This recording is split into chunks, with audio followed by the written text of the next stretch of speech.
रोई रोई बीते सारी रात सजनी, जब से छूटल बाटे हथवा से हाथ सजनी।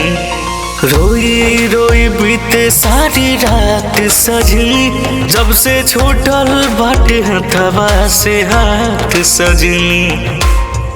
याद सतावे हमके रोआवे, कैले बड़ू जब से घात सजनी। रोई रोई बीते सारी रात सजनी, जब से छूटल बाटे हथवा से हाथ सजनी। रोई रोई बीते सारी रात सजनी, जब से छूटल बाटे हथवा से हाथ सजनी।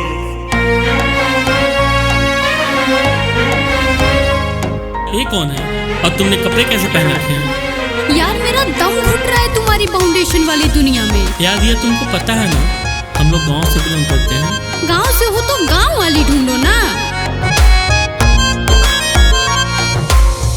पूछो तरतिया भोर से, भर जाता कहे खियालोर से। पूछो तरतिया भोर से, भर जाता कहे खियालोर से। घुट घुट के जिया तन कैसे बताई, दर्द दिलावा के कैसे देखाई।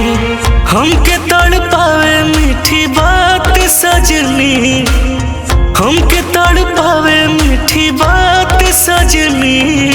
रोई रोई बीते सारी रात सजनी, जब से छूटल बाटे हथवा से हाथ सजनी। रोई रोई बीते सारी रात सजनी, जब से छूटल बाटे हथवा से हाथ सजनी। तुमने ये कैसे सोच लिया कि मैं तुम्हारे साथ एडजस्ट कर लूंगी? औकात देखी है अपनी। बात रही ये कौन है, तो सुनो, ये मेरा होने वाला हस्बैंड है। समझे या और समझो?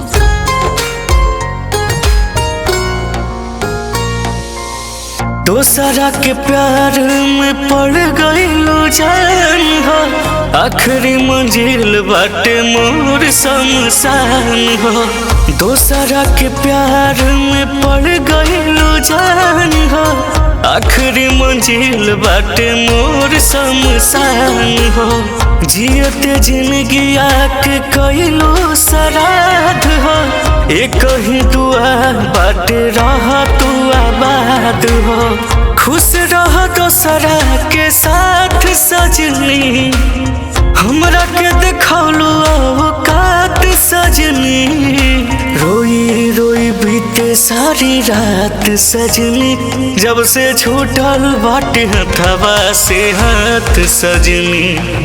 रोई रोई बीते सारी रात सजनी, जब से छूटल बाटे हथवा से हाथ सजनी।